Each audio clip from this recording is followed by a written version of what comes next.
Au nom du Père et du Fils et du Saint-Esprit, ainsi soit-il. Chers fidèles, ce dimanche, ce 12e dimanche après la Pentecôte est appelé le dimanche du bon samaritain à cause de la parabole que vous venez d'entendre, qui fait le sujet de l'Évangile et qui est rapportée par l'évangéliste Saint Luc. C'est l'évangéliste qui met toujours le mieux en relief la miséricorde infinie du Sacré-Cœur de Jésus. Jésus était en train d'enseigner et il dit ces paroles: « Heureux les yeux qui voient ce que vous voyez et les oreilles qui entendent ce que vous entendez, car beaucoup de prophètes et de rois ont voulu voir et entendre ce que vous voyez et entendu, et n'en l'ont pas vu et entendu. » Cela valait pour les apôtres qui voyaient donc le Fils de Dieu fait homme, donc devant eux, leur prêcher, leur donner l'exemple. Cela vaut aussi pour nous, chers fidèles, qui vivons dans le Nouveau Testament et qui avons la grâce de recevoir toutes les grâces justement qui nous viennent de la Sainte Église fondée par notre Seigneur Jésus-Christ,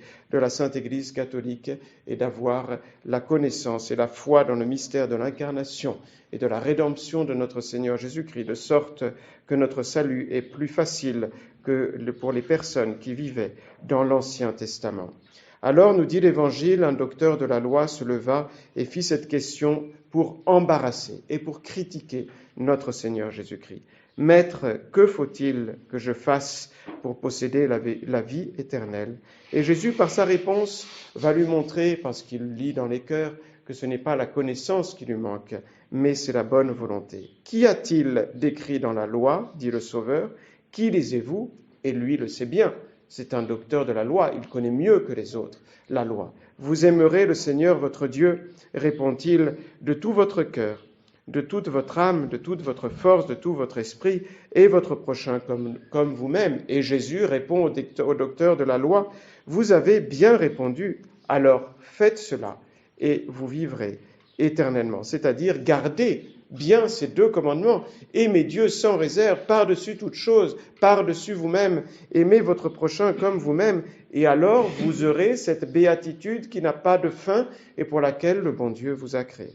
Vous savez, chers fidèles, en effet, que toute notre religion se ramène à ces deux commandements de la charité, ou mieux, à ce commandement de la charité qui nous demande d'aimer Dieu, justement par-dessus toute chose, et notre prochain par amour de Dieu, comme nous-mêmes, de telle sorte que si nous le faisons, nous remplissons aussi tout le reste de la loi. Mais voilà que le docteur de la loi, plein de lui-même, craignant qu'on ne le soupçonnât du motif malin qui l'avait poussé à poser cette question, eh bien, il interroge donc notre Seigneur Jésus-Christ, donc comme s'il y avait une difficulté qui l'avait obligé à faire cette demande précédente. « Maître, dit-il aussitôt, qui est mon prochain ?»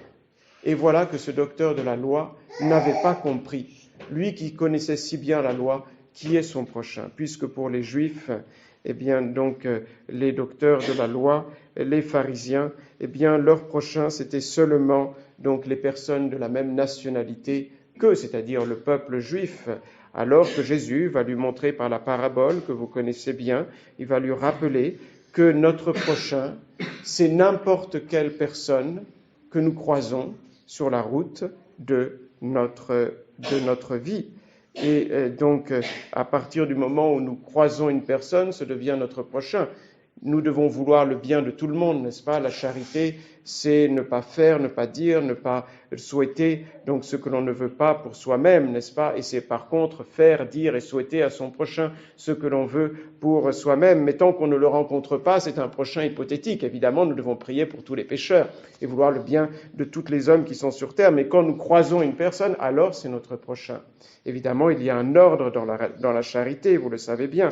Nous devons aimer plus, justement, comme le mot l'indique, ceux qui nous sont plus proches. Nous devons aimer plus les personnes de notre famille, soit charnelles, soit spirituelles, et en soi, plus les personnes de notre peuple que ceux qui ne sont pas de notre peuple. Mais à partir du moment où nous croisons quelqu'un, c'est notre prochain, et nous devons lui vouloir et lui faire du bien. Par contre, eh bien, trompé par ces fausses traditions, ces superstitions, eh bien, ce juif prétextait même de la loi en pensant, eh bien, qu'il ne devait pas rendre aux étrangers les devoirs de la charité. C'est-à-dire que pour les Juifs, eh bien, donc, aux étrangers, on pouvait les tromper, on pouvait même les voler, et on ne pouvait ne pas s'occuper d'eux, alors que le bon Dieu, comme nous le savons, est le Père commun de tous les hommes, et nous devons vouloir du bien à tous comme à nos frères, et faire du bien quand nous le pouvons et quand nous croisons une personne. Alors Jésus, pour bien lui faire comprendre cela, lève les yeux vers le ciel pour faire comprendre que c'est une chose importante qu'il va lui expliquer. Il lui propose cette parabole d'un homme qui, descendant de Jérusalem à Jéricho, tomba entre les mains de voleurs. Et peut-être que c'était un fait réel. En effet, il y avait un désert entre Jérusalem et Jéricho, et souvent il y avait des voleurs qui en profitaient pour dérober donc aux passants, et même parfois les maltraiter, les blesser ou même les tuer. Alors les pères de l'Église nous donnent le sens figuré de cette parabole. Il y a le sens obvi de cet évangile que vous connaissez bien, c'est où Jésus nous enseigne la charité justement fraternelle. Il y a le sens figuré qui nous est donné par les pères de l'Église. Ce bon samaritain qui s'arrête pour soigner cet homme, c'est notre Seigneur Jésus-Christ, nous disent les pères de l'Église, qui est notre exemple. Et voilà que le bon Dieu s'est fait homme, en effet, il est descendu sur terre, il a parcouru avec nous le chemin de la vie terrestre. Il a eu donc comme nous cette même vie terrestre. Et qui est cet homme tombé entre les mains des voleurs dans cette parabole? Eh bien, c'est le genre humain tout entier. C'est-à-dire que c'est aussi vous et moi, donc chacun d'entre nous. Le jour, en effet, où Adam et Ève ont commis le premier péché, le péché originel, la foi nous dit qu'ils ont été, et nous aussi avec eux, chassés du paradis terrestre qui est représenté dans cette parabole par Jérusalem. Ils ont été donc privés aussi du ciel parce qu'ils ont perdu la grâce du bon Dieu, et ils ont été confrontés à partir de ce moment à beaucoup de misère, à beaucoup de malheur. C'est la vie depuis le péché originel, ce sont les conséquences du péché. Qui sont les voleurs? Les voleurs, vous le savez sans aucun doute, ce sont les démons.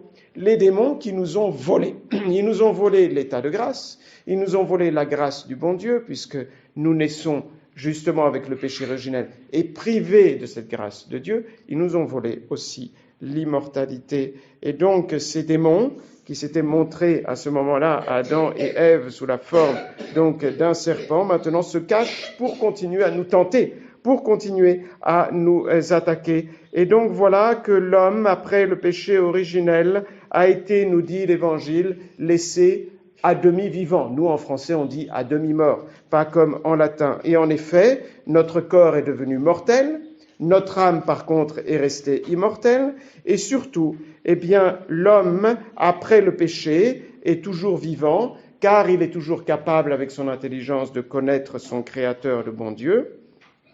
Et donc, cependant, il est mourant, nous sommes mourants dans le même temps, parce que ce péché originel a fait dans notre âme des blessures qui, malheureusement, sont aussi souvent augmentées par nos propres péchés. Et donc, voyez-vous, la vérité catholique se trouve entre deux erreurs opposées. D'un côté, il y a le naturalisme.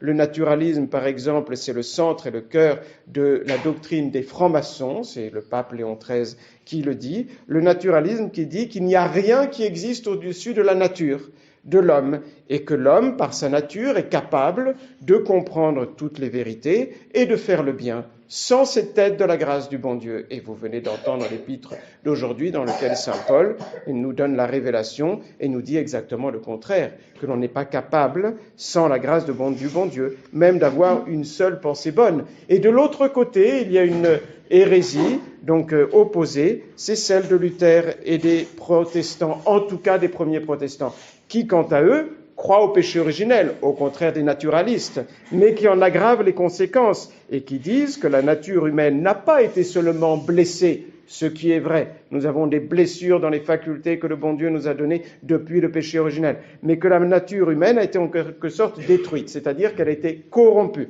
c'est-à-dire que l'homme ne peut plus connaître aucune vérité par son intelligence, l'homme ne peut plus vouloir le bien par sa volonté qui est corrompue, et sa sensualité est tellement déchaînée, eh bien que l'homme, en fait, ne peut pas ne pas faire le mal. Et donc, qu'est-ce que c'est pour le protestant la conversion? Pour le protestant, la conversion, c'est exactement l'opposé, on pourrait dire, des catholiques, c'est-à-dire c'est le fait d'avoir la foi en notre Seigneur, le Fils de Dieu, et que quand on a la foi pour les protestants, eh bien notre Seigneur Jésus-Christ, par une sorte de miséricorde, couvre notre péché, mais nous restons pécheurs.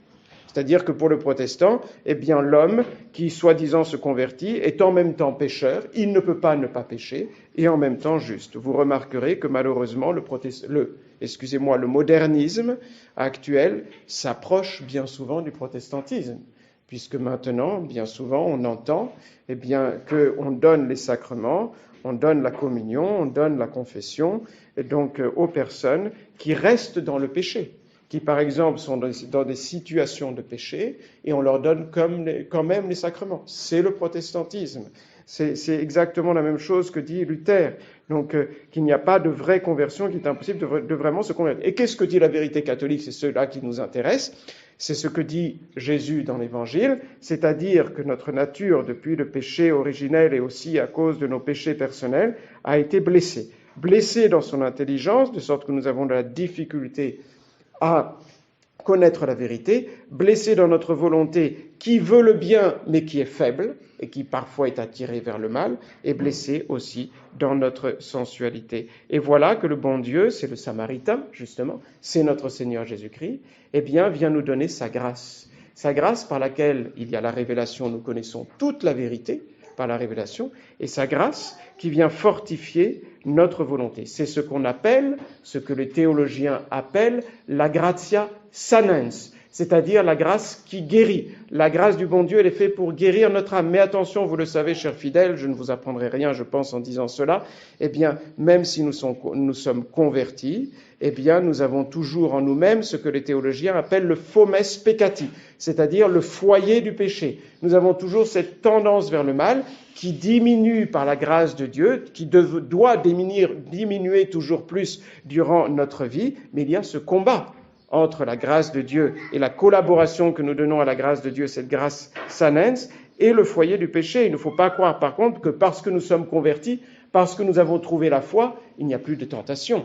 Et donc, il n'y a plus ce foyer du péché qui cherche à renaître en nous. Non, cette grâce nous fortifie. Le foyer du péché doit diminuer, mais nous devons continuer ce combat parce que nous avons ces blessures donc, dans notre âme. Et donc, le bon Dieu, et c'est le Samaritain, il s'est approché de nous, de l'homme blessé par le péché, il s'est rendu semblable à nous par son incarnation, et le bon Dieu a été touché de compassion. C'est ce que dit Jésus dans l'évangile d'aujourd'hui. Dans sa bonté, il est venu bander véritablement nos plaies, dit l'évangile, en lui donnant sa grâce, justement, en nous réprimandant salutairement. Vous savez, dans cet évangile, on parle du Samaritain qui bande les plaies avec de l'huile et du vinaigre. L'huile représente la miséricorde infinie et le vinaigre représente aussi la crainte de Dieu. Vous savez, quand on veut bien éduquer un enfant, on doit lui donner la crainte, surtout du bon Dieu, mais aussi et surtout l'amour du bon Dieu. Mais cela vaut pour nous tous aussi. Nous sommes des grands enfants. Nous devons toujours garder la crainte de Dieu dans notre âme, mais aussi et surtout, nous devons avoir l'amour du bon Dieu. Et voilà la dernière partie de cette parabole où le Samaritain, notre Seigneur Jésus-Christ, soulève le blessé, le place sur son cheval et le conduit à l'hôtellerie. Le cheval représente l'humanité de notre Seigneur Jésus-Christ. Dieu s'est fait homme, donc, et par son incarnation, il est venu donc nous mériter les grâces dont nous avons besoin. Il a porté, dit Saint Pierre, nos péchés dans son corps. C'est comme cette monture sur laquelle il a pris nos péchés sur l'arbre de la croix. Et donc, il nous a ramenés à l'hôtellerie, qui est le bercail, qui est la Sainte Église catholique, l'Église qu'il a fondée, dans laquelle il a laissé ses grâces, il a laissé la foi, il a laissé la révélation, il a laissé l'Eucharistie, la confession, les sacrements, la Sainte Messe. Mais l'Église n'est qu'un lieu de passage dans lequel Jésus nous met pour que nous puissions passer sans offense, comme dit la collecte de la messe d'aujourd'hui, donc cette vie, en évitant le péché, soupirant vers le ciel. Et à cette Église, nous dit la parabole, Jésus a remis 2 deniers. Ces 2 deniers représentent les 2 testaments, l'Ancien et le Nouveau Testament, que l'Église nous explique par son magistère infaillible. Vous noterez encore un autre point commun entre l'Épître et l'Évangile. Dans l'Épître, saint Paul nous dit la grande différence qu'il y a entre l'Ancien et le Nouveau Testament. L'Ancien Testament, c'est l'administration de la condamnation, dit-il, tandis que le Nouveau Testament, c'est celui de la miséricorde. En ce sens, qu'est-ce que cela signifie? Cela signifie que l'Ancien Testament n'était pas capable de sauver par lui-même les hommes. Il montrait le mal, il montrait aux hommes la gravité du péché. Mais les hommes, même de l'Ancien Testament, se sont sauvés grâce à la foi, l'espérance et l'amour, la charité envers Dieu, envers le Sauveur, notre Seigneur Jésus-Christ. Il n'y a que Jésus qui est le seul Sauveur et qui guérit véritablement nos plaies. Et donc, voilà donc la différence entre l'Ancien et le Nouveau Testament. Le Nouveau Testament n'était pas aussi parfait et aussi puissant que l'Ancien Testament n'était pas aussi puissant et parfait que le Nouveau Testament. Et donc, demandons, chacun d'entre nous, en lisant donc ces belles lectures du dimanche d'aujourd'hui, une grande estime pour la grâce de Dieu. Sans la grâce de Dieu, nous ne sommes même pas capables d'avoir une bonne pensée. Et cette grâce de Dieu nous est obtenue par notre prière, par la prière quotidienne que nous faisons, par les sacrements, par la confession, par l'Eucharistie, par la Sainte Messe. Et sans cette grâce de Dieu, il nous est impossible de nous sauver. Il n'y a que la grâce de notre Seigneur Jésus-Christ qui peut nous sauver. Cette grâce nous est aussi obtenue, bien sûr, par la dévotion envers la très sainte Vierge Marie. Et donc, comme nous l'avons demandé dans la collecte de la messe d'aujourd'hui, demandons à notre Seigneur et à la Sainte Vierge Marie leur grâce pour arriver toujours mieux à courir donc dans cette vie sans offense, sine offensionibus, dit l'oraison, donc vers les promesses de notre Seigneur Jésus-Christ, c'est-à-dire vers ce ciel pour lequel il nous a créés. Au nom du Père et du Fils et du Saint-Esprit, ainsi soit-il.